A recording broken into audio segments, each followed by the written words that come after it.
আসসালামু আলাইকুম। প্রিয় দেশবাসী সবাই কেমন আছেন? আশা করি সবাই ভালো আছেন। বাংলাদেশের এমপিদের 11,356 কোটি টাকা ঋণ খেলাপি আছে। এই ঋণ খেলাপিরা সংসদে উঠছে, এরা জানে আরও কত টাকা ঋণ খেলাপি করে সেটাই আমি গণ্য করে উঠতে পারতেছি না। এই টাকা জনগণের টাকা। 11,356 কোটি টাকা, এটা কিন্তু জনগণের টাকা। এটা কোনো এমপি মন্ত্রীর কোনো রাষ্ট্রীয় টাকা না, এটা জনগণের টাকা। এই জনগণের টাকা কি এমপি মন্ত্রীরা পরিশোধ করবে? আমার তো মনে হয় না।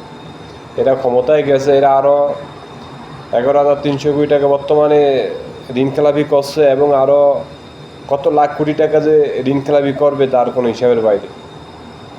আমি বাংলাদেশ জনগণের কাছে আহ্বান, খুব দ্রুতই একটা গণ অভ্যুত্থানের মাধ্যমে তাদেরকে সংসদ থেকে টেনে এসে নামিয়ে তাদেরকে জুতা মেরে বাংলাদেশ থেকে তাড়াতে হবে।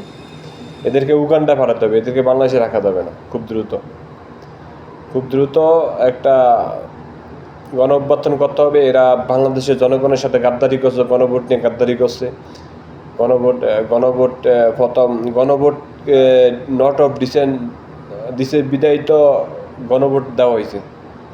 এখন তারা কেন মানতেছে না? গণভোট মানতেছে না। এরা জনগণের সাথে সম্পূর্ণ গাদ্দারি, জনগণের রায়কে সম্পূর্ণ অপমান এবং তিরস্কার করা। এটা আমি বাংলাদেশের জনগণ হিসেবে আমি কোনোভাবে মেনে নিতে পারছি না। আমি একজন প্রবাসী নাগরিক, আমি একজন সচেতন নাগরিক হিসেবে আমি কোনোভাবে মেনে নিতে পারছি না। এবং ঋণ খেলাপি তো এটা আরও খুবই জটিল বিষয়। বাংলাদেশের 11,356 কোটি টাকা, এটা যদি আরও কত লাখ কোটি টাকা পাচার করে বাইরে, বাংলাদেশ থেকে বিদেশে, এটা তো আর সামনে হিসাবও কোনো টিআইবি হিসাবও করতে পারবে না। হিসাব করতে গেলে তাদের মুখ বন্ধ করে দেওয়া হবে টাকা খাবিয়ে।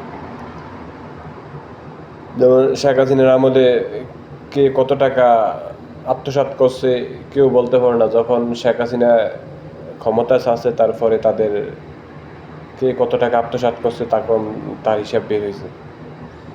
এখন আমরা এমনি অভাবযুক্ত একটা বাংলাদেশের মানুষ অভাবী, এমনি ঋণযুক্ত একটি দেশ। আমরা চাই না আরও ঋণ খেলাপি হতে। আমরা চাই না আমাদের মাথা পিছু আরও ব্যয় বাড়তে। আমাদের আয় কম, মাথা পিছু আয় কম, ব্যয় বেশি। তাই আমরা চাই না আরও মাথা পিছু আরও ঋণ হোক বাংলাদেশের মানুষের, জনগণের। তাই আমি চাই খুব দ্রুত একটা গণ অভ্যুত্থানের মাধ্যমে এই ঋণ খেলাপি এমপিদের সংসদ থেকে নামিয়ে তাদেরকে জুতার মালা গলায় দিয়ে তাদেরকে উগান্ডা পাঠানোর ব্যবস্থা করা হোক। শেখ হাসিনার এমপিদেরকে তো ইন্ডিয়াতে পাঠানো হয়েছে, এদেরকে উগান্ডা, ডাইরেক্ট আফ্রিকার উগান্ডা পাঠানো। ঠিক আছে, আশা করি আমার কথাগুলো বুঝতে পারছেন। যদি আপনার জ্ঞান থাকে অবশ্যই বুঝতে পারবেন, সঠিক জ্ঞান থাকে। আর যদি সঠিক জ্ঞান না থাকে তাহলে বুঝতে পারবেন না। অনেকে বুঝবেন, অনেকে বুঝবেন না।